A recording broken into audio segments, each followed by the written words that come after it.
Dito Juwono yang merupakan Ketua Umum Asosiasi Startup Teknologi Indonesia Atsindo yang juga merupakan Ketua Umum Asosiasi Digital Export Indonesia. Pak Handito, selamat malam. Selamat malam Brigita. Apa kabar Pak Handito? Iya, baik-baik. Ini kalau lihat senyumnya Pak Handito kayaknya semakin banyak anak muda yang kemudian bergerak ke ekonomi digital ya? Iya, sekarang ini banyak sekali anak-anak muda yang kepengen masuk di digital, apalagi kan era digital ekspor gitu ya. Nah. Saya sekarang lagi ditugasi kan sebagai kepala sekolah ekspor ngurusi, kalau di Dikti itu ada program Kampus Merdeka yang antara lain satu program itu digital ekspor.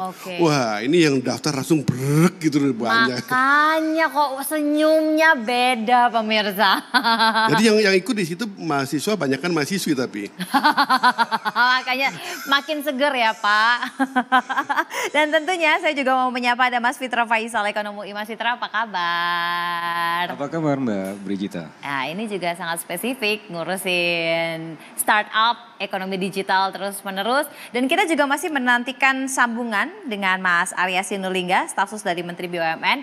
Karena Pak Menteri BUMN ini sempat mengeluarkan statement bahwa BUMN siap untuk bisa membuat ekonomi digital ini menjadi raja kira-kira lah ya, dikuasai oleh negeri sendiri, bukan lagi dikuasai oleh asing, dan BUMN ini bisa masuk ke digital secara lebih masif kira-kira seperti itu. Tapi sebelumnya Presiden agak kecewa ya dengan potensi yang sedemikian besar. Kenapa sih kok kita nih justru malah dikuasai oleh asing? Memang kondisinya begitu? Iya Mbak, Mbak Brigita, kita harus melihat ekosistemnya itu seperti apa ya. Dari sisi SDM misalnya ya, kampus-kampus besar UI, ITB, kemudian Unair, ITS dan seterusnya, itu juga sering dikeluhkan oleh para pengelola startup karena lulusannya itu tidak kompatibel dengan kebutuhan mereka. Dalam beberapa startup yang saya temui di lapangan, mereka justru meng-outsource skillnya ya, SDM-nya itu dari Bangalore karena relatif lebih mudah dan lebih murah. Jadi itu yang disebut sebagai telemigrant. Ini udah zamannya telemigrant. Kalau mungkin susah kemudian mendefinisikan telemigrant itu seperti apa, coba lihat episode Money Heist di season 3 ya.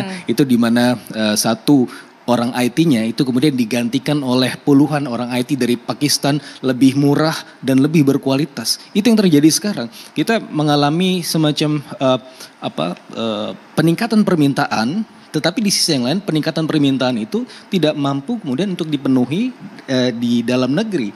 Nah, itu juga terjadi dari sisi aspek pemodalan, bukan hanya dari sisi SDM yang compatible, tetapi juga dari ekosistem pemodalannya. Banyak pemodal kita yang pikirannya masih tradisional, melihat untung di jangka pendek. Nah, sementara kalau kita lihat pelaku di global. Bentar, kalau jangka pendek itu berarti durasinya berapa lama kalau ekonomi digital? Iya. Kalau kita lihat runway-nya, ya biasanya itu kan antara ada yang 6 bulan, ada yang 2 bulan, ada bahkan yang cuma setahun. Sangat singkat ya, berarti nggak sampai memang setahun sangat ya? singkat gitu kan. Untuk mengisi runway-runway yang singkat dan sangat scattered itu memang dibutuhkan kelihatan dan kemudian persistensi. Dan itu yang juga tidak dimiliki oleh para pemodal kita di dalam negeri yang pikirannya masih sangat tradisional. Dan oleh karenanya ya wajar saja ketika pemodal itu datang dari luar karena mereka sudah lebih open mind dan dari sisi capital sudah sangat established gitu Mbak. Tapi kalau dilihat persentasenya ya dari hasil telaah analisis dari Mas Fitra, persentase perbandingannya apakah sedemikian besar asing itu menguasai? Sebenarnya dalam era yang kalau disebut oleh Richard Baldwin sebagai globotics, globalization and robotics, ini sudah tidak relevan lagi siapa yang menguasai apa dan siapa yang dikuasai. Karena ini semua sudah cair. Intinya kan kita melihat kebermanfaatan ya. Apakah itu bermanfaat atau tidak? Apakah kita hanya jadi pasar saja atau jadi menjadi pelaku utama gitu kan. Nah, ini yang harus kita lihat. Jangan sampai kita kemudian anti asing sehingga kita kemudian menegasikan kemanfaatan-kemanfaatan yang ada dari luar negeri misalnya, yang mana mereka memiliki kapasitas itu sekarang. Nah, yang kita harapkan adalah dengan banyaknya pelaku asing yang masuk ke dalam negeri, ini yang pertama dapat meningkatkan kapasitas dan kompetensi kita. Itu adalah sebuah pull factor. Yang kedua adalah ada knowledge spillover yang terjadi over time gitu ya. Itu yang kita harapkan di jangka menengah dan panjang. Tidak mengapa mereka datang dengan segenap modal dan juga pengetahuan ya, asalkan nanti kita bisa belajar dari situ untuk kemudian bisa memodali SDM kita sendiri, bisa kemudian menjadi pelaku bagi di ekosistem sekarang. Pak Andito, kita sebenarnya punya SDM yang sedemikian besar, potensinya pasarnya, konsumennya juga besar. Tapi ternyata masih sangat tradisional, sehingga untuk bisa bermigrasi, melakukan transisi, ini kalau pinjam istilahnya Pak Renald Kasali, shiftingnya agak lama ya? Iya, memang kalau kita ikut ya hanya alon-alon asal kelakon gini lama kan gitu. Okay. Tetapi saya sih sangat berharap teman-teman Mas Fitra dari perguruan tinggi ya, dari UI, dari ITB, dari seluruh Indonesia lah, itu swasta maupun perguruan tinggi negeri, saya selama ini punya kedekatan sama mereka ini bisa di leverage nih, bisa dikebut nih. Karena sebenarnya begini, kalau kita bicara tentang perkembangan bisnis digital di Indonesia dengan adanya unicorn, itu kan sebenarnya boleh dikatakan lahir tiba-tiba ada investor masuk. Benar tadi itu, jangan sampai dikuasai asing katanya Pak Presiden kan begitu kan ya. Ada kekhawatiran. Saya tapi sebenarnya begini, kalau saya lihat begini.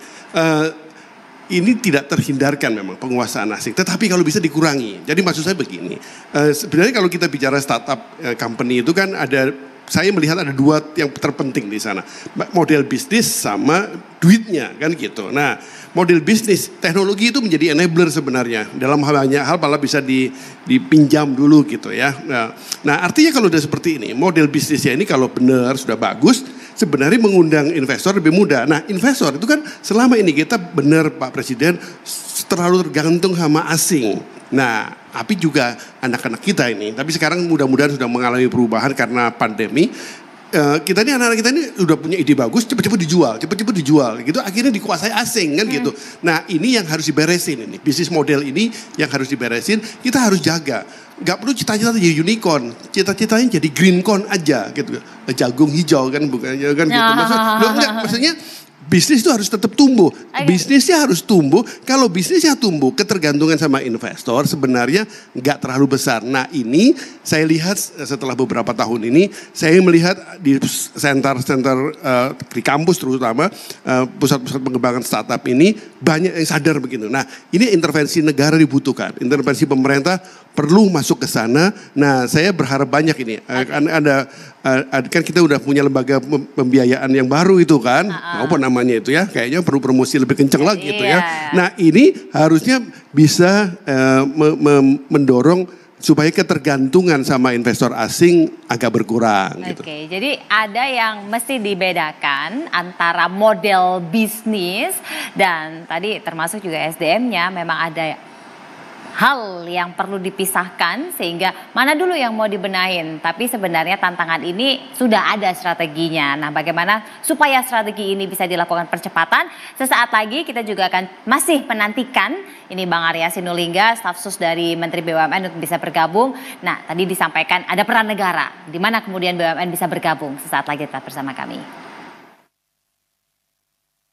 Tadi kan saya sebut ada dua hal, masalah duit sama masalah bisnis model. Ini berhubungan tapi beda gitu ya. Nah, tapi jangan hanya masalah duit juga. Saya pengalaman yang lalu, saya sempat mengunjungi beberapa kali Telkom punya inkubator bagus. Yang diurusin teknologinya, yang diurusin bisnis modelnya, duitnya kurang kan gitu, nggak bisa jalan. Tapi sebaliknya juga kalau cuma duitnya saja, bisnis modelnya nggak beres juga nggak bisa. Apalagi begini, kalau tanding lawan startup-startup global yang sekarang sudah ada di Indonesia atau startup Indonesia yang sudah diinvest oleh asing, itu kan duitnya banyak banget gitu. Nah sebenarnya kebutuhan uangnya itu nggak perlu sebesar itu sebenarnya, karena kan istilah bakar-bakar duit itu masih ada sampai sekarang. Sebenarnya kan nggak harus dengan bakar-bakar duit terlalu banyak kan gitu. Nah kalau ini dipadukan adanya pendanaan apapun lembaganya tadi, aku nggak salah kalau nggak ingat ya, karena memang namanya belum ada ya, belum ada. Ya. Udah benar ada. Ina. Hah? Ina. Apa ini? SWF, LPI. Iya, jadi Ina. Jadi saya pikir tadinya yang lembaga investasi yang pakai undang-undang prakerja itu. Iya, nah, tapi undang-undang cipta kerja. Tapi begini, yang saya ingin titip adalah kita perlu mengkombinasikan dua-duanya. Model bisnisnya beres sehingga nggak perlu duit banyak-banyak investasinya. Tapi memang harus ada duitnya. Nah cuman begini, ada satu lagi yang membuat kita ini perlu bantu anak-anak muda. Ini kan harus bicara anak muda ini. Kayak Brigita Manohara gitu kan masih muda ini ya kan. Iya. Harus lebih sering ketemu mahasiswa kan masih lagi ngurusin PhD-nya di bidang kriminal kan jadi. Enggak, tapi begini, anak-anak muda zaman kita zaman sekarang ini menurut saya sudah manusia hibrid sekarang ini. Ini pengalaman dari ini kan waktu semester lalu kami di Kampus Merdeka di program menjadi eksportir baru itu ada hampir 200 startup. Kita sebutnya tim startup ekspor gitu. Nah, mereka itu doyan banget gitu menggabungkan antara kemajuan teknologi dengan real business gitu. Nah ini yang saya rasa peran serta akhirnya memang gak hanya pendanaan, peran serta dari lembaga-lembaga yang terkait dengan real business itu perlu masuk. Bang Arya, apakah sudah ada catatan yang disampaikan oleh Pak Handito ini? Mesti kawin Bang, bukan cuma duitnya doang, model bisnisnya juga mesti digarap Bang. Jadi kalaupun investasi ya harapannya nggak cuma nyuntik duit, tapi kalau misalnya bisa bantu model bisnis kan lebih bagus Bang. Ini, yang pertama tadi saya perlu luruskan, ini bukan INA. Kalau INA itu kan SWF, itu dia memang untuk investasinya ini memang khusus namanya Putih Fund. Jadi khusus memang ini dari 4 perusahaan BUMN yang bergabung satu perusahaan dan mereka stok tanah. Jadi memang khusus untuk startup. Jadi di undang-undang jadi ini fund baru ya Bang ya? Ya lain. Ya bagus, memang harus begitu. Kalau yang fund itu kan lebih banyak untuk pembangunan yang nasional gede-gedean. Nah yang ini memang harus lebih begitu. Ya. Kalau INA kan dia memang ini lebih kepada memonetize aset-asetnya BUMN. Kalau INA itu khusus itu. Itu misalnya kayak pelabuhan gitu kan dia dimonetize oleh INA. Dimonetize jadi bisa seperti itu. Nah kemudian yang kita ini dia memang khusus untuk pendanaan startup. Jadi di lain dari itu. Nah, kemudian yang kedua, memang ini sama seperti yang ini ya, sama seperti East Venture atau semua yang memang dia pendana-pendana yang dibangun oleh seperti di punya asing, memang mereka khusus untuk pendanaan. Khusus untuk pendanaan kita tidak akan masuk ke ini ya. Ini tidak akan masuk karena memang itu justru itu tak kelebihan mereka. Kelebihan kawan-kawan dari startup itu kan kelebihannya itu gitu. Mereka kemampuan itu dan di ininya ya membuka pasarnya mereka jagoan lah. Jadi kita bahkan yang malah sebenarnya seperti BUMN untuk startup dia bisa dibilang bisa kalah Pak sama BUMN bisa kalah sama mereka lah kalau jagoannya mereka. Jadi kita memang khusus untuk funding. Jadi ada spesifikasi khusus, tetapi spesifikasinya seperti apa nanti Mas Fitra tentu bisa membantu apa sih yang sebenarnya dibutuhin dan bagaimana kemudian yang penting untuk segera didanai. Saat lagi tetaplah bersama kami. Mas Fitra, ini ada komitmen yang baik dari pemerintah ya, BUMN diajak untuk ngumpulin duit biar kelihatan lah itu duit nggak ngecer-ngecer. Tapi kalau dari sepengamatan Mas Fitra dari beberapa tahun belakangan ya, dengan perkembangan yang begitu pesat, apakah langkah taktis yang baik dan sudah cukup efektif ini? Ya, jadi pemerintah dalam hal ini sudah cukup baik ya dalam menjadi fasilitator. Ya, apalagi tadi ada pool of fund, pool of knowledge ya, yang sebelumnya scattered ya, yang sini kemana, yang sana ke sini. Tapi sekarang dikumpulkan, berarti situ kan sudah ada dari sisi skala ekonomis itu meningkat ya, dari sisi pengelolaan dananya. Oke, awal mungkin tidak terlalu besar, tetapi kan ketika dikelola dengan baik ini bisa membesar.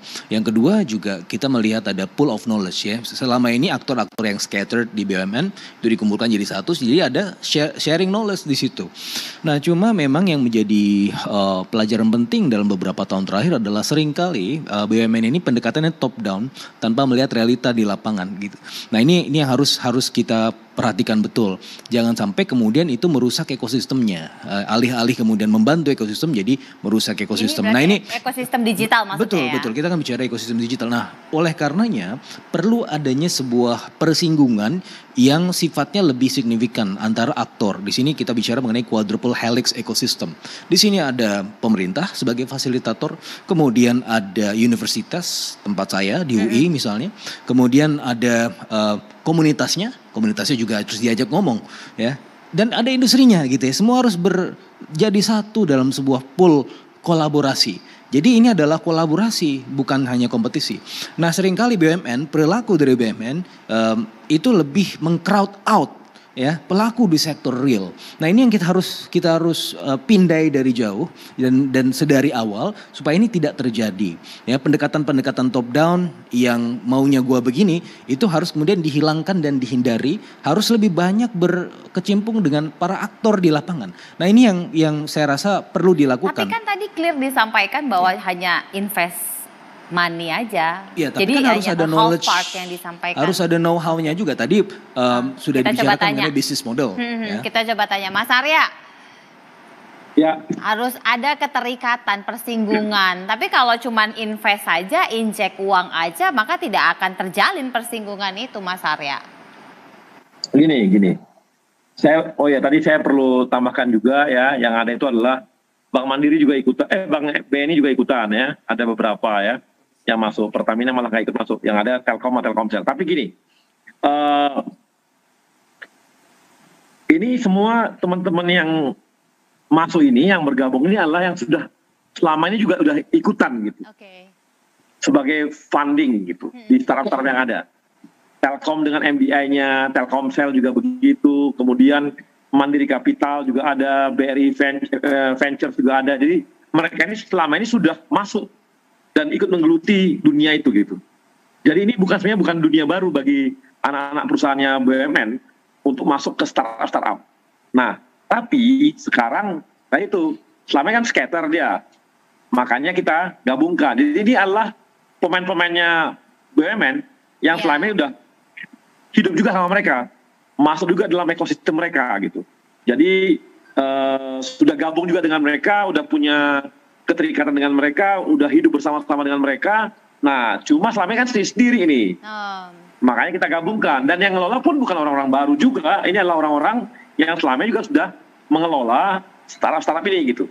Cuma dulu kan mereka punya kapasitasnya kan, kapasitas anggarannya kan tidak begitu besar juga. Tapi setelah digabungkan, ini kan jadi besar. Nah, ini yang jadinya sebuah kekuatan. Jadi tapi kita sepakat bahwa itu memang tidak boleh hanya sekedar funding. Tapi ini memang mereka masuk dalam ekosistem tersebut gitu. MDI seperti punya Telkom kan udah lama banget masuk di sana gitu. Tapi kan sekarang mereka dengan dana yang sebesar ini kan bisa jadi lebih kuat lagi untuk mengelola dan masuk untuk masuk dalam startup yang ada. Dan satu hal apa? Dulu itu terbatas gitu misalnya ya. Mandiri Capital tuh hanya masuk ke startup yang memang berhubungan dengan finance, yang perbankan. Nah, sekarang enggak. Sekarang mereka kan dengan digabung ini kan artinya udah bisa pilih-pilih lagi lah, lebih besar mana, apakah dia masuk ke pertanian, apakah dia masuk ke edutech gitu ya, dan sebagainya.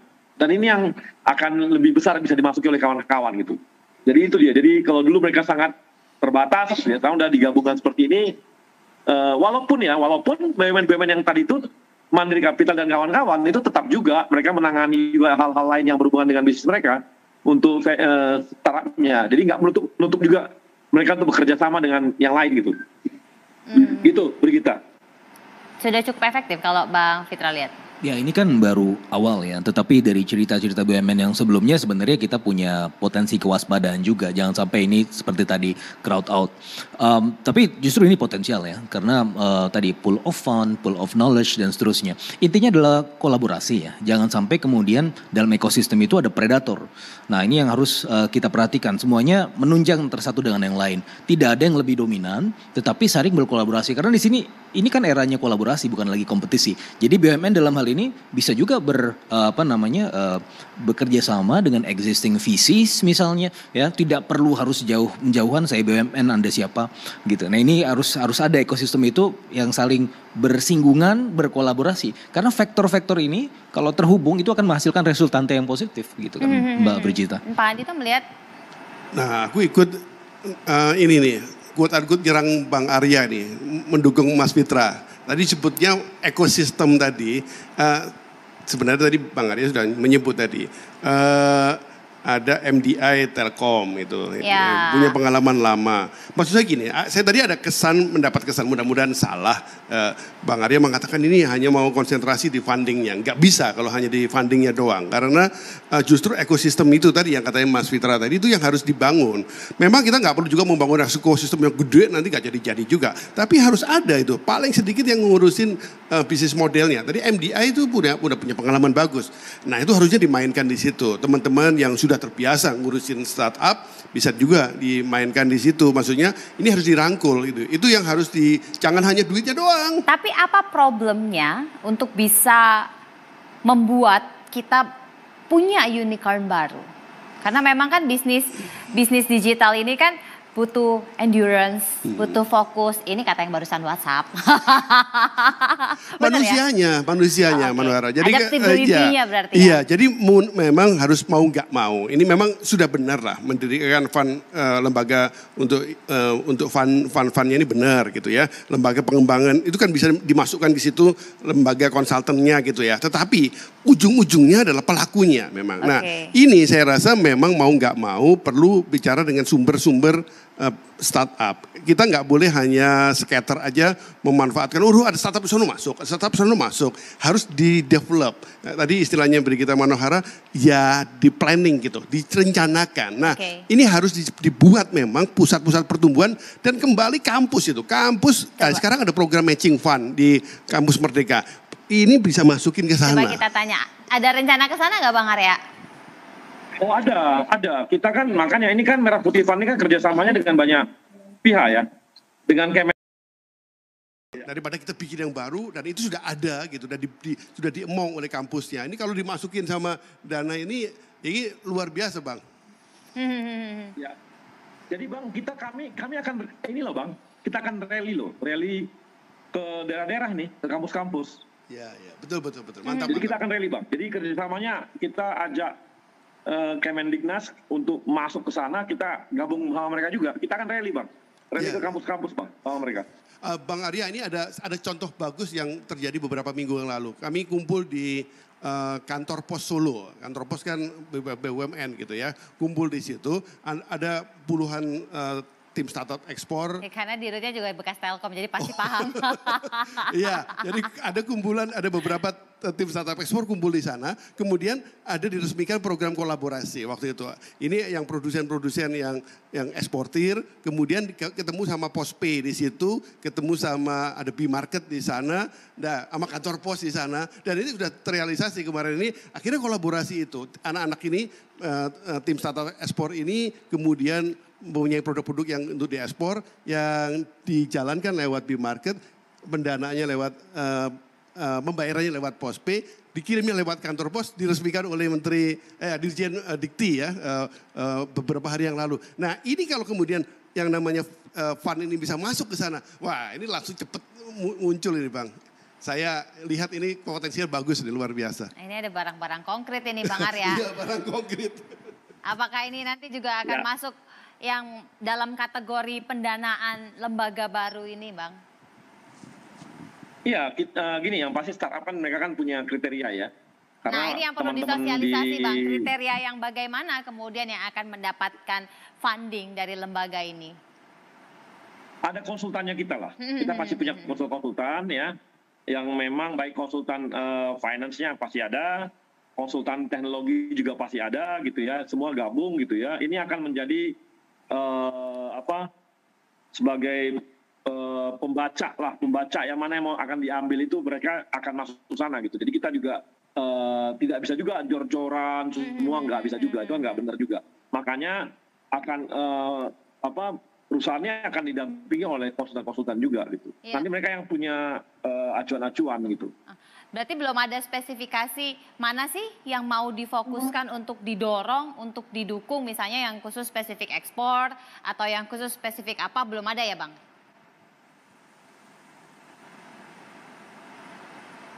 Bang Arya?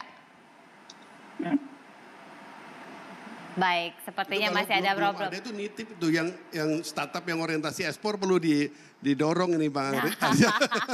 Ini anak-anak muda yang luar biasa. Aku kebetulan ngurusin asosiasi digital ekspor ya. Tapi enggak, ini benar ini. Anak-anak muda kita ini sekarang sudah punya keinginan memanfaatkan teknologi, memanfaatkan digital untuk ekspor gitu. Nah, ini barang bagus supaya neraca dagangnya juga tetap baik ya, walaupun harga komoditinya sudah mulai turun nanti ya. Sesaat lagi kita akan lanjutkan tetap. Jadi gimana Mas Fitra? Iya, jadi kalau tadi kita sudah mendengar penjelasan dari Bang Arya, seharusnya arahnya lebih positif ya. Sudah mau mengakomodasi. Ada komitmen. Ada kolaborasi dan seterusnya. Jadi ya sesuai dengan arahan dari Pak Jokowi bahwa kita ingin lebih bisa untuk menjadi pelaku utama di ekosistem ini. Dan saya rasa ini adalah momentum yang paling pas ya, karena dalam sekian tahun terakhir pandemi ini justru mengakselerasi kebutuhan akan pertumbuhan ekonomi digital, dan ekonomi digital dalam hal ini bukan hanya sekedar gimmick saja, sudah menjadi patron pertumbuhan. Kalau kita lihat dalam beberapa tahun terakhir terutama di masa-masa pandemi, sektor ICT ini adalah sektor yang tumbuh mencorong dibandingkan dengan sektor-sektor yang lain yang masih mengalami efek kontraksi ekonomi. Dan salah satu keunggulan dari sektor ICT yang mana di situ merupakan bagian dari ekosistem ekonomi digital adalah dia bisa mengengage sektor yang lain. Dia tumbuh horizontal, tidak hanya vertikal. Dia bisa kemudian lebih inklusif terhadap sektor yang lain. Kalau kita lihat pertumbuhan sektor pertanian, sektor jasa kesehatan atau UMKM sekarang yang beberapa yang terpuruk di awal-awal pandemi justru bisa melompat Mbak Brigita di masa pandemi ketika mereka bisa mengutilisasi platform kolaborasi di sektor digital ini, dan bahkan sudah muncul kurang lebih 700 sampai 800 ribu micro entrepreneur yang muncul justru selama pandemi. Salah satunya adalah karena tunjangan dari sektor ICT ini, yang mana kita bicara di sini ekonomi digital. Pak Handito, dengan apa yang sudah dilakukan, komitmen pemerintah untuk bisa mensupport sedemikian rupa, termasuk juga menggerakkan BUMN, apalagi yang? Iya, minjam istilahnya ekonom kayak Mas Fitra, necessary but not sufficient ini. Apa yang sudah dilakukan ini bagus menurut saya, tepat, saatnya tepat, tapi nggak cukup. Hanya yang dikerjakan oleh 5 BUMN tadi.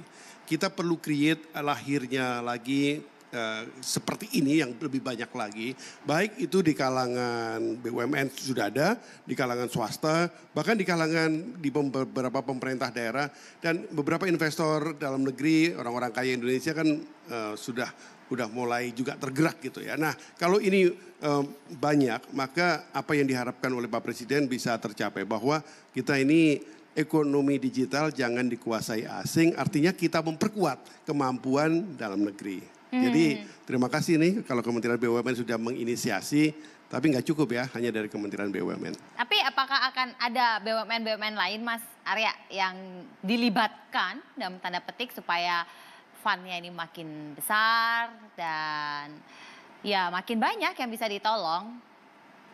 Ya seperti yang saya katakan tadi, kita akan buka diri ke swasta juga, kita buka diri apalagi ke BUMN yang memang nanti siap untuk masuk gitu kan. Tapi paling tidak untuk tahap awal ini adalah BUMN-BUMN yang memang pemainnya startup selama ini. Oke. Dan mereka udah pengalaman, udah oke, udah tahu bagaimana ekosistemnya digital, bukan raba-raba lagi, tapi dulu mereka hanya scatter gitu ya, dan juga hanya di bidang masing-masing. Sekarang enggak, mereka bisa bergabung dan udah tahu nih. Paling enggak nanti misalnya teman-teman Mandiri Capital yang dia sudah tahu sangat paham dengan ekosistem digitalnya startupnya finance, itu bisa jadi ini kan memberikan satu masukan pengetahuan sendiri gitu, knowledge sendiri tentang itu. Telkom yang bermain di bidang banyak hal, dia juga bisa menjadi knowledge sendiri gitu. Jadi Telkomsel juga yang selama ini begitu, jadi punya knowledge sendiri, gabungan knowledge-nya BUMN, kemudian gabungan fund-fundnya BUMN, inilah yang bergabung di Merah Putih Fund. Mudah-mudahan sih harapan kita tidak hanya sekedar ikut-ikutan atau apapun namanya, memang inilah niatnya Pak Jokowi, niatnya Pak Erik, supaya BUMN itu betul-betul masuk dan jangan kita jadi penonton di startup-startupnya kita yang seperti sekarang kita alami gitu kan. Sekarang kita penonton nih, yang menikmati ya asing semua gitu kan, sayang gitu. Itu cukup Mas Fitra, terakhir dari Anda. Ya kembali lagi, saya rasa sekarang sebenarnya nggak masalah kita menjadi Oke. penonton, kita nggak apa-apa mengundang asing asalkan kita bisa mendapatkan pelajaran dari apa yang kita tonton gitu ya. Oke. Jadi saya rasa ini adalah bagian dari pembelajaran learning curve kita mengarah kepada yang lebih baik menjadi pelaku utama di ekosistem Oke. digital ini. Oke, Mas. Cuma kalau ngomong belajar tadi, Van Merah Putih ini harus jadi contoh yang bener loh, harus contoh yang bagus loh. Karena kalau ini nggak jadi contoh yang bagus, bahaya ini. Oke, Tapi aku yakin lah. Pak Hadida, terima mati kasih. semua. Mas Fitra, terima kasih. Bang Arya, terima kasih. Mudah-mudahan saja bermanfaat dan Vania ini pada akhirnya bisa support dan menciptakan unicorn baru. Saya Brigita Manuar, selamat malam, sampai jumpa.